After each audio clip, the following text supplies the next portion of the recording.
como vocês já sabem, né? Hoje, o primeiro domingo do mês, nós celebramos a Santa Ceia do Senhor.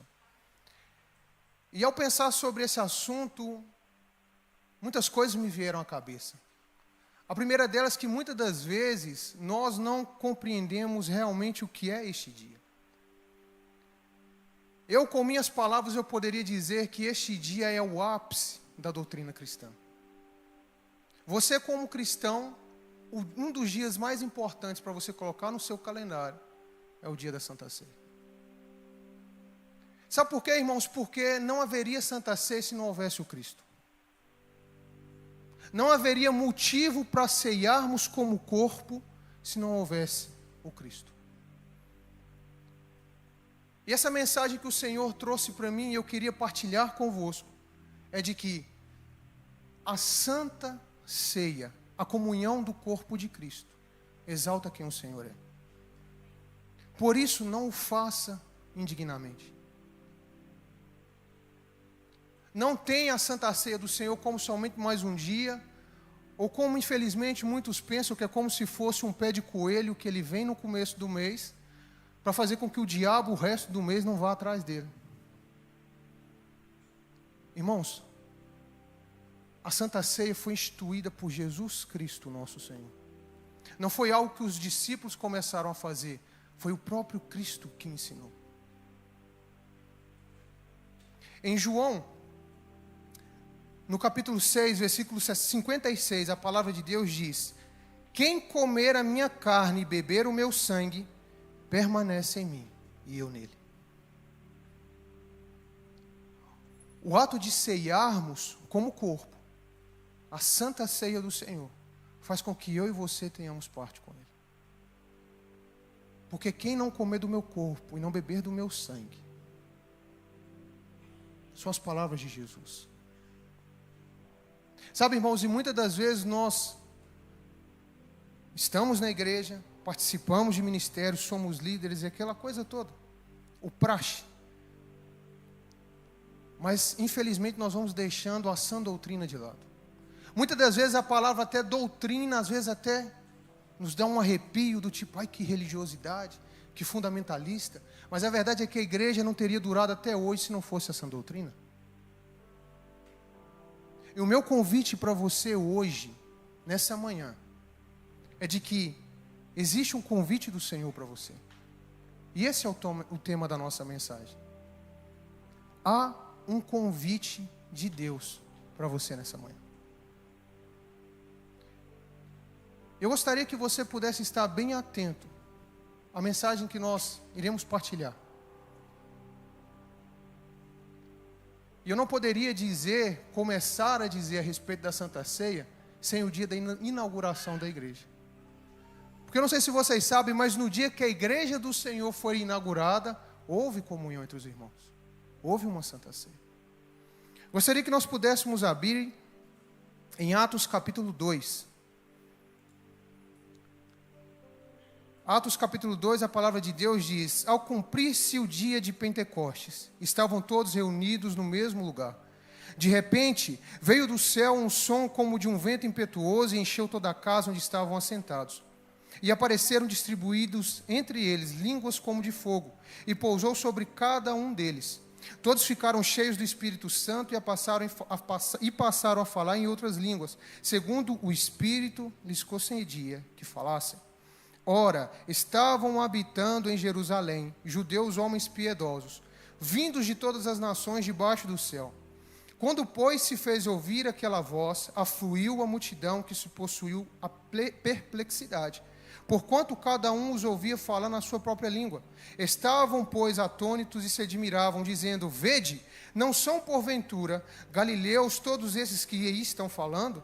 E como os ouvimos falar, cada um em nossa própria língua materna? Somos partos, medos, elamitas e os naturais da Mesopotâmia, Judéia, Capadócia, Ponto e Ásia, da Frígia, da Panfilha, do Egito, das regiões da Líbia, das mediações de Cirene, e romanos que aqui residem, tanto judeus como prosélitos, cretenses e árabes. Como os ouvimos falar em nossas próprias línguas as grandezas de Deus? Todos atônitos e perplexos interpelavam uns aos outros: que quer isto dizer? Indo para o versículo 37 de Atos capítulo 2, a palavra de Deus diz: ouvindo eles estas coisas, compungiu-se-lhes o coração e perguntaram a Pedro e aos demais apóstolos: que faremos, irmãos? Respondeu-lhes Pedro: arrependei-vos, e cada um de vós seja batizado em nome de Jesus Cristo, para a remissão dos vossos pecados, recebereis o dom do Espírito Santo. Pois para vós outros é a promessa, para vós filhos e para todos os que ainda estão longe, isto é, para quantos o Senhor, nosso Deus, chamar. Com muitas outras palavras deu testemunho e exortava-os, dizendo: salvai-vos dessa geração perversa.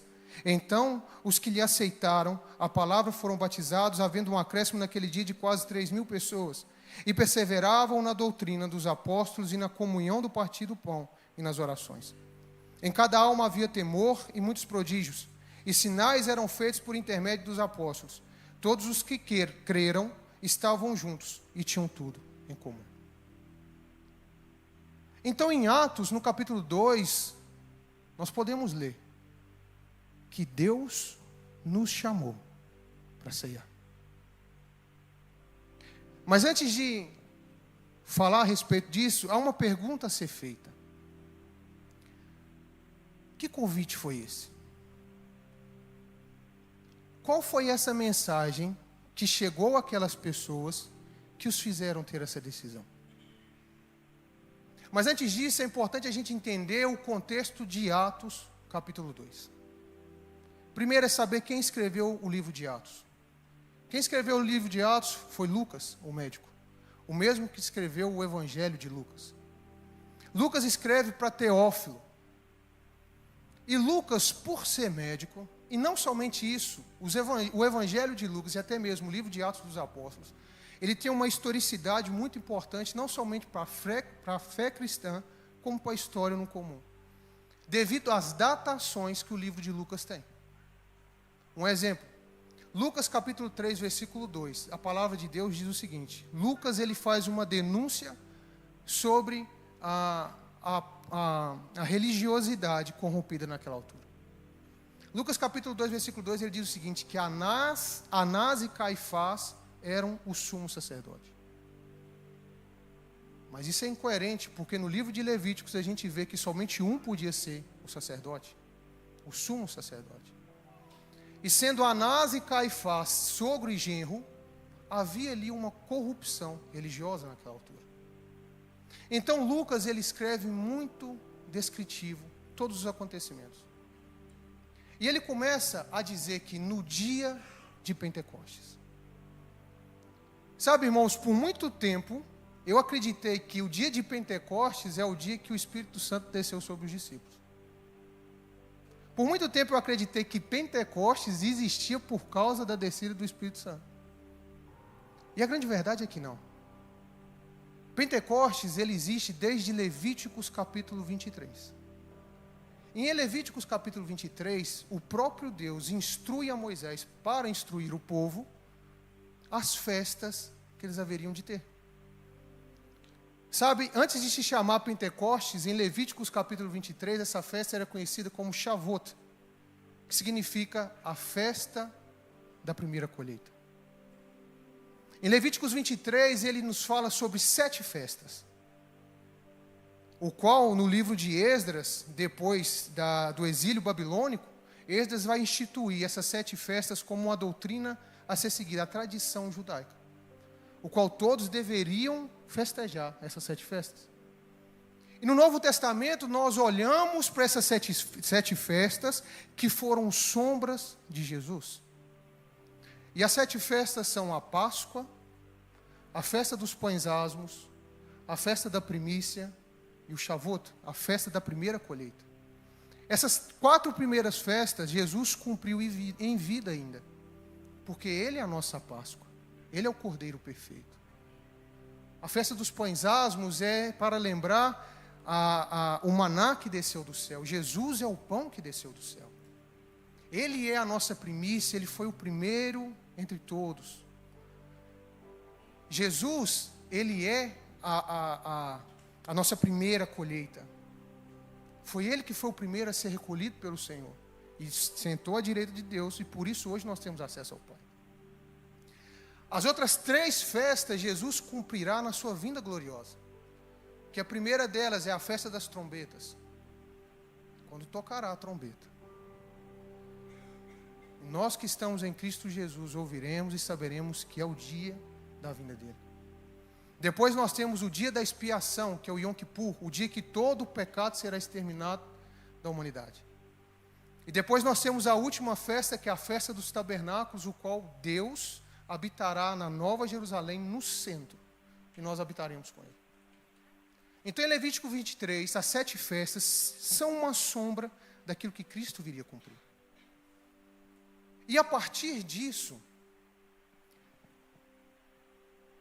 nós começamos a entender o que Pentecostes significa. E depois, o qual essas festas são instituídas em Levíticos 23, voltando um pouco antes, em Êxodo, a palavra de Deus diz que, em Êxodo, se não me engano, no capítulo 20, diz que Moisés estava no Monte Sinai e recebeu a lei do Senhor. Esse dia, o dia o qual Moisés recebeu a lei do Senhor, foram 50 dias após a Páscoa. Pentecostes, depois de Esdras, tem instituído como uma tradição da religião judaica. Pentecostes também simboliza a festa no dia em que Moisés recebeu as leis. Então, Pentecostes não somente é o dia da primeira colheita, mas também é o dia em que Moisés recebeu as leis. Aqui, provavelmente, eles festejavam o dia que Moisés recebeu as leis do Senhor. 50 dias após a Páscoa. E o nome Pentecostes nada mais é do que um nome grego que significa o 50º dia após a Páscoa. Este é o contexto histórico de Atos capítulo 2. Só que, neste dia, aconteceu algo muito diferente. Nesse dia não era somente um dia o qual iriam festejar a festa da colheita e nem a festa que receberiam a lei do Senhor. Mas é o dia o qual eles veriam o poder daquele, o qual todas as coisas foram cumpridas.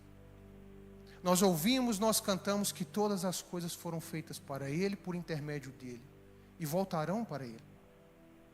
Neste dia, estes homens que estavam em Jerusalém, viram algo que eles nunca mais iriam conseguir desvê-los.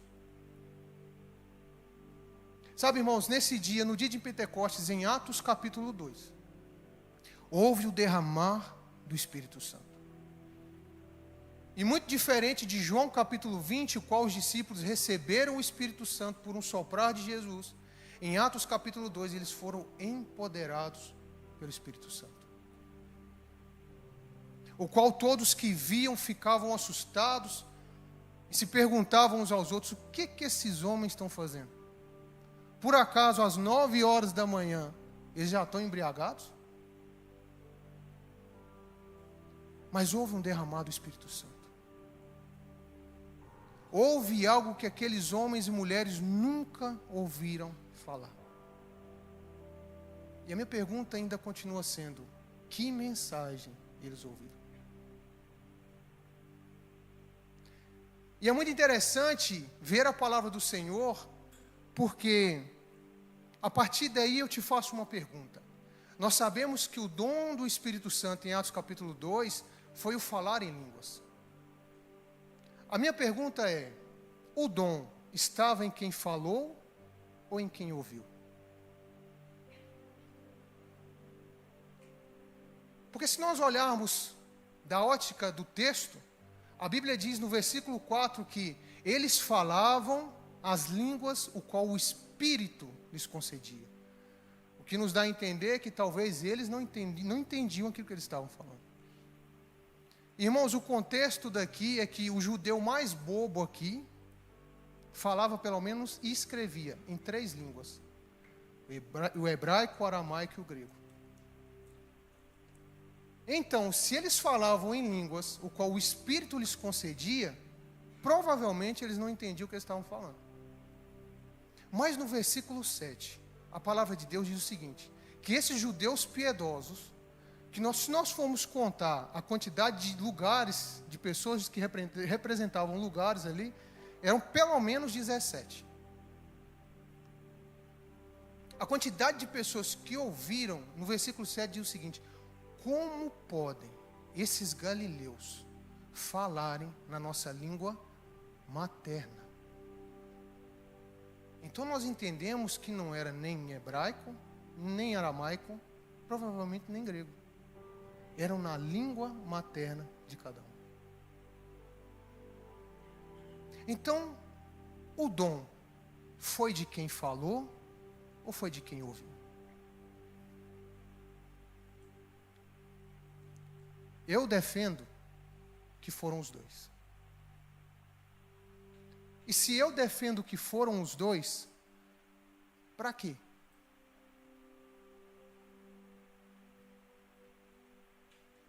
Para que então o próprio Deus derramou sobre o Espírito línguas como que de fogo, o qual o Espírito lhes permitia falar a língua que Ele mesmo concedia? Para que o dom foi dado a quem falou e também foi naquele que recebeu? Qual era o objetivo? E o objetivo era um só: passar a mensagem. Sabe, irmãos, muitas das vezes nós olhamos para esse texto de Atos capítulo 2 e os nossos olhos só estão fixos nos dons do Espírito Santo. Muitas das vezes eu olho para pessoas que querem manifestar em dons, que querem receber mais do Espírito Santo de Deus, mas não entendem o propósito. Para quê?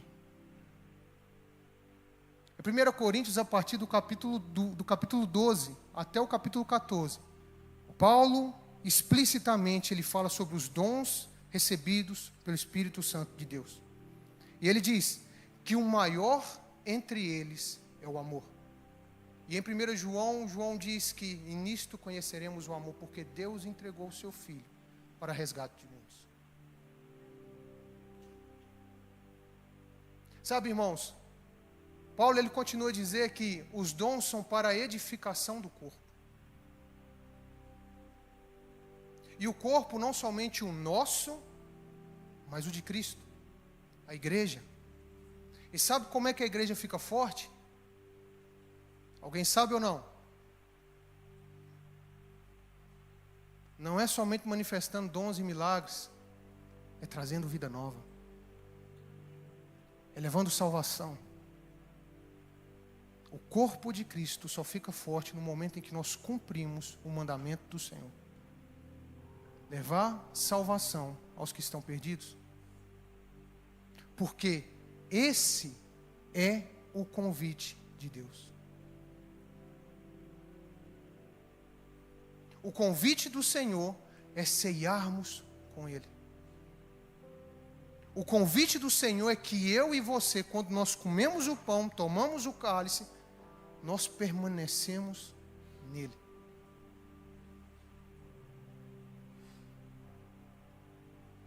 E entendendo isso,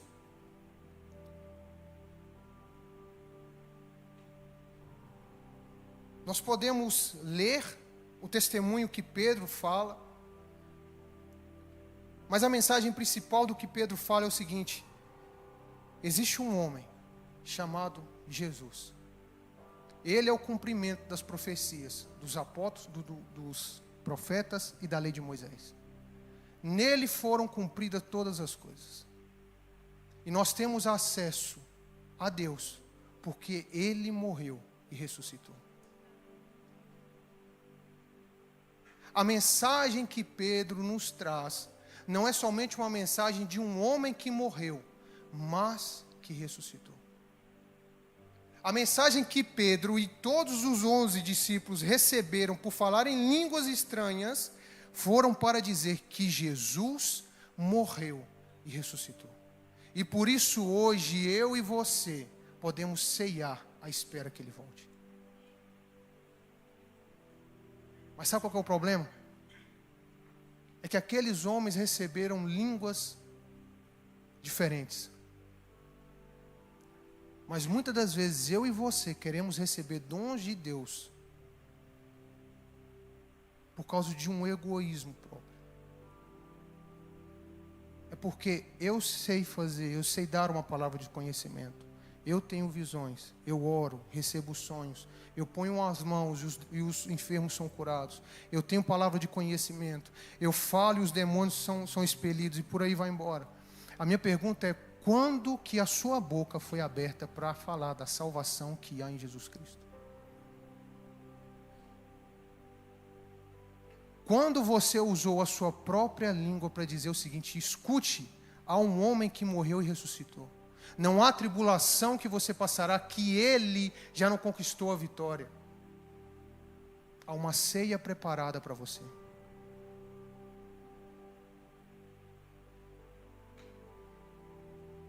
A manifestação dos dons é para que as outras pessoas creiam no poder do Senhor.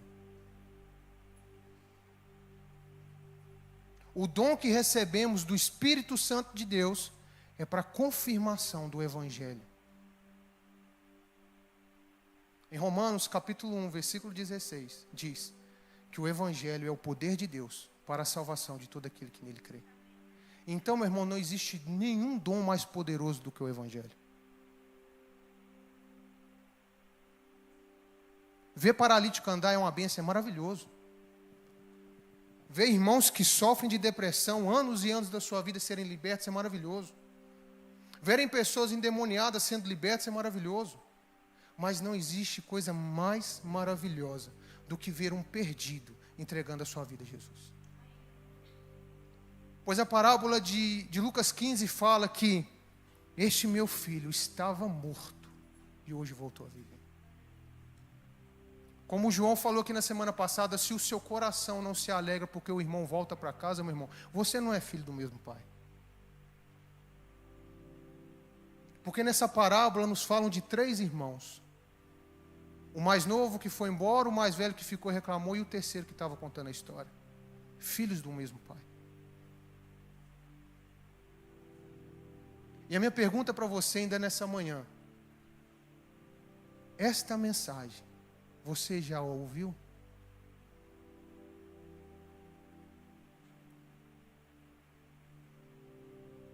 Os seus ouvidos ouviram esta mensagem?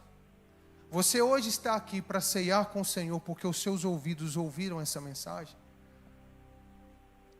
Eu te retorno com outra pergunta. Por que então você já não convida mais irmãos para participar dessa ceia?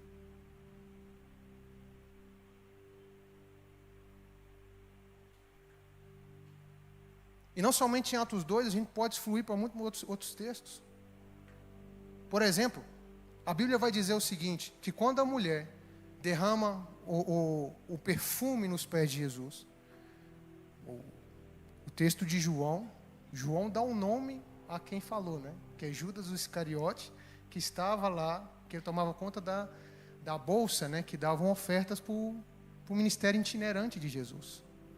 A minha pergunta é, se Jesus, e muitos outros textos, a Bíblia vai dizer o seguinte, que, principalmente em João 4, Jesus diz o seguinte: entre na cidade, procure alimento que eu vou ficar aqui. E Jesus fala com a mulher samaritana.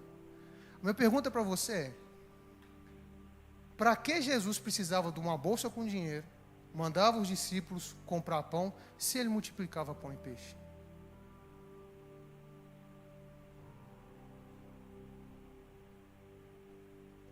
O contexto é para ouvirem a mensagem.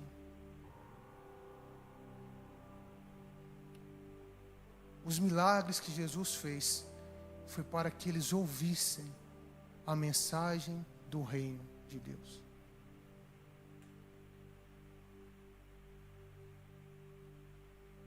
Por que nós não pregamos a mensagem?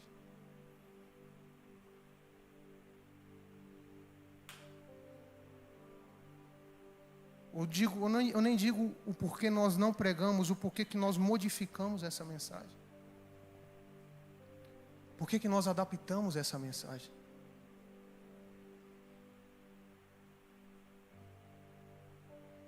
Existe uma mensagem do reino de Deus e é: arrependam-se. O arrependimento é um dom de Deus para nós.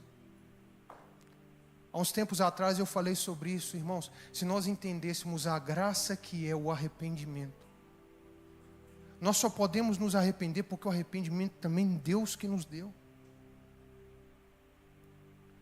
Eu e você só conseguimos nos arrepender porque é uma graça sobre nós.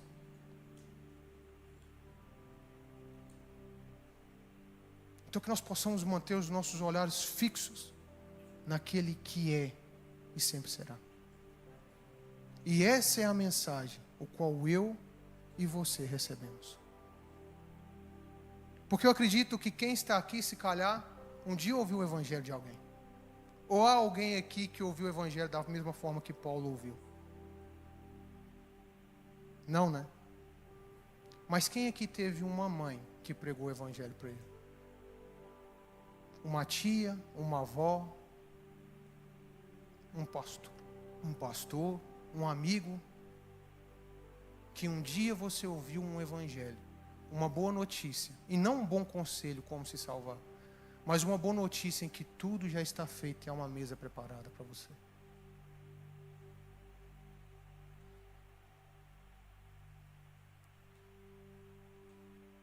E trazendo essa introdução, agora nós começamos com a palavra.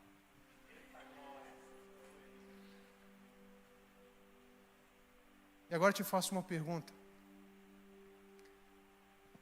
Sabendo dessa mensagem, o qual eu e você recebemos, o que você vai fazer com essa mensagem? Eu gostaria de ler Lucas capítulo 14, dos versículos do 15 ao 24. A palavra de Deus diz: Ora, ouvindo tais palavras, um dos que estavam com ele à mesa disse-lhe: Bem-aventurado aquele que comer o pão no reino de Deus. Ele, porém, respondeu, que é Jesus: Certo homem deu uma grande ceia e convidou muitos. À hora da ceia, enviou o seu servo para avisar os convidados: Vinde, porque tudo já está preparado. Não obstante, todos a uma começaram a escusar-se. Disse o primeiro: Comprei um campo e preciso ir vê-lo. Rogo-te que me tenhas por escusado. Outro disse: Comprei 5 juntas de bois e vou experimentá-las. Rogo-te que me tenhas por escusado. E outro disse: Casei-me, por isso não posso ir. Voltando o servo, tudo contou ao seu senhor.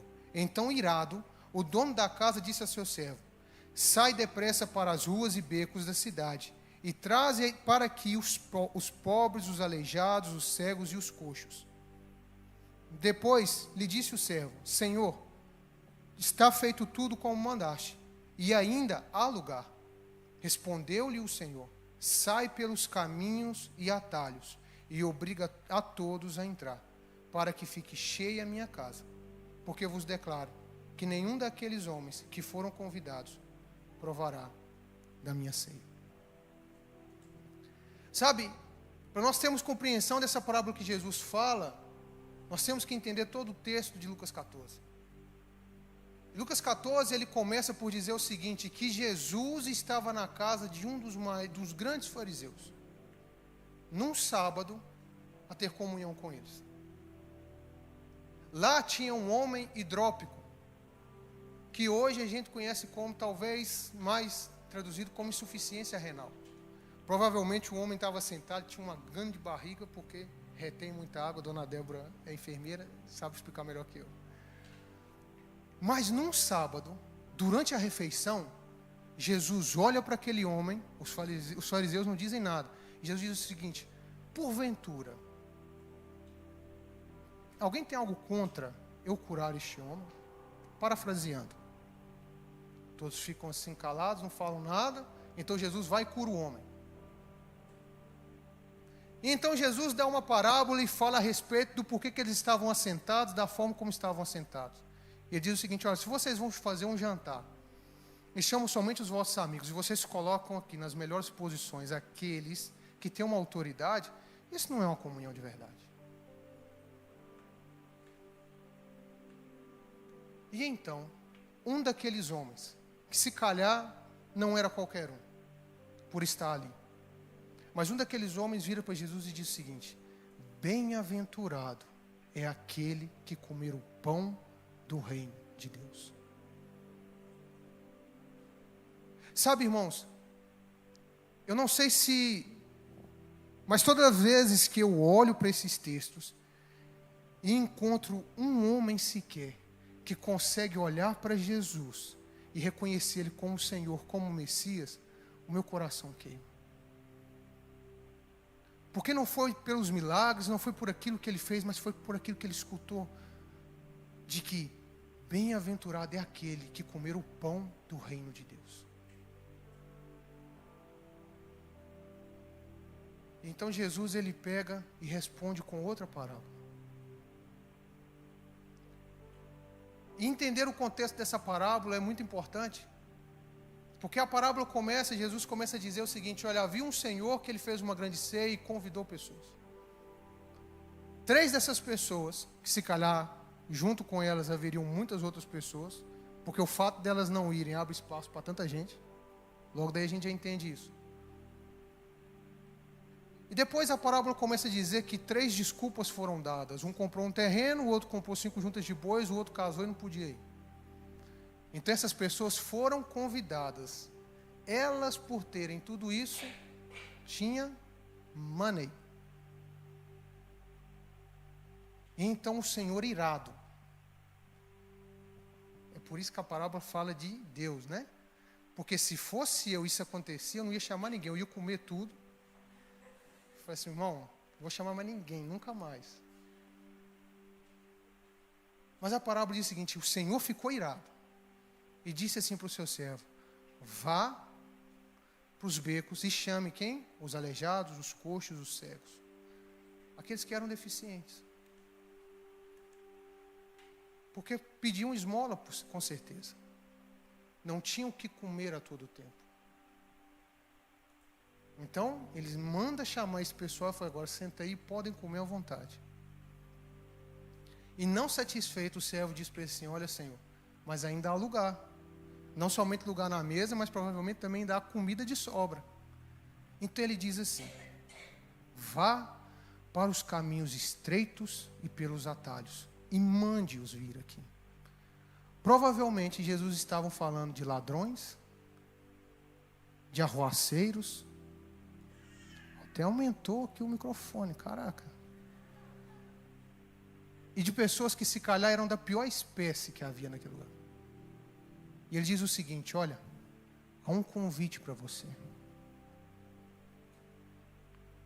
Sabe, irmãos, eu não sei com quem você se vê aqui, mas eu era esse homem.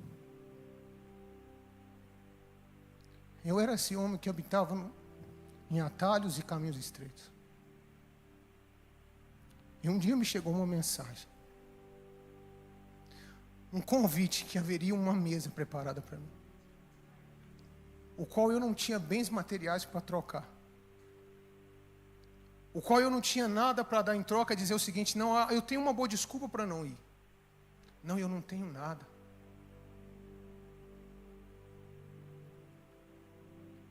Eu não tenho nada. A única coisa que eu tenho é aquilo que o Senhor vai me dar.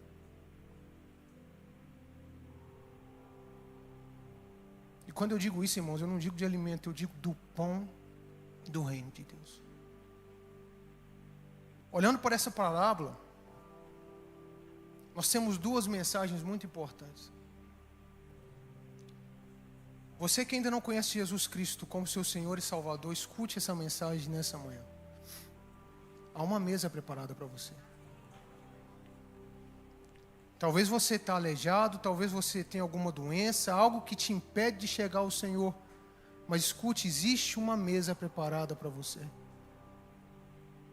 Existe um convite de um rei que preparou uma mesa para você.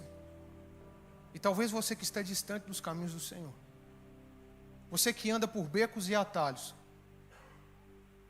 e também esse convite é para você. Existe uma mesa preparada para você. Agora, eu quero dar um recado para aqueles que também receberam esse convite, mas que por muitas coisas têm deixado esse convite de lado. Porque eu não sei se vocês sabem, mas quando alguém preparava um banquete como esse, primeiro o convite era entregue com muita antecedência. Então não tinha como a pessoa não estar preparada para esse dia.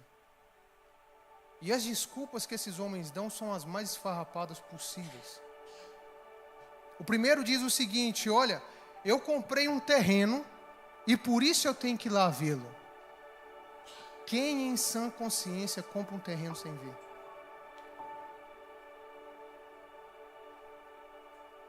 O outro diz: olha, eu comprei 5 juntas de bois.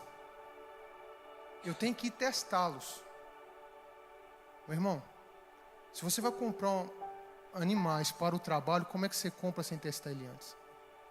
Como é que você vai saber se ele é bom para o trabalho ou não? E o terceiro, ele fala: eu me casei, por isso eu não posso ir. Se nós voltarmos no Antigo Testamento, a lei de Moisés, ela só defende uma coisa para quem casou há pouco tempo e poderia se ausentar de um convite. Que era em motivo de guerra, ele poderia ficar 1 ano sem ir na guerra, com o objetivo de procriar. Mas infelizmente ainda há pessoas que têm trocado a ceia do Senhor pela compra de um terreno. Há pessoas que têm trocado essa ceia que nos foi preparada de ser parte com Ele, por causa de bens materiais. Senhor, eu sei que o Senhor me deseja por inteiro, eu sei que eu já preguei, eu sei que eu já fiz, que eu participei de ministérios, que eu toquei no louvor, mas agora eu não posso porque eu estou tentando me estabelecer em Portugal.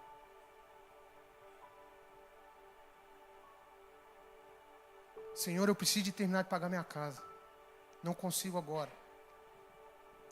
Senhor, a Aima está vindo aí, então eu não posso me ausentar, não posso deixar de fazer, porque eu tenho que fazer isso. A minha pergunta para você é: o Deus que você serve não é o mesmo que diz que nem Salomão vestiu de toda a glória como os lírios dos campos?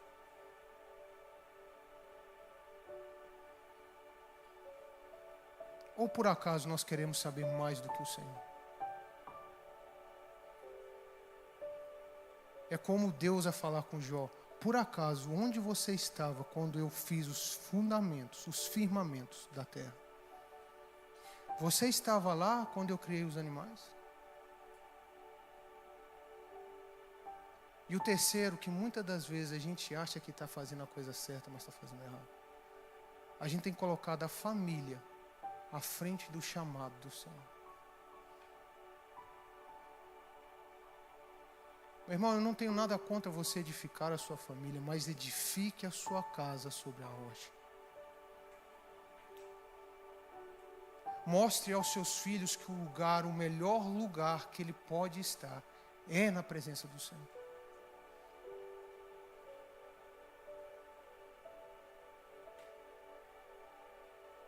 Você que é um casal solteiro, case-se. Você que é um jovem, invista no seu futuro enquanto é tempo. Mas não deixe o Senhor de lado. Existe um chamado para uma ceia do Senhor. Eu e você recebemos uma mensagem de que o Cordeiro está preparado.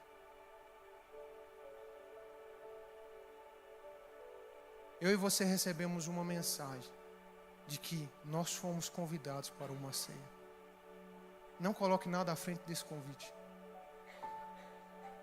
E se você acha que não tem roupa suficiente, dignidade suficiente, status suficiente para participar dessa ceia, saiba que há um convite para você.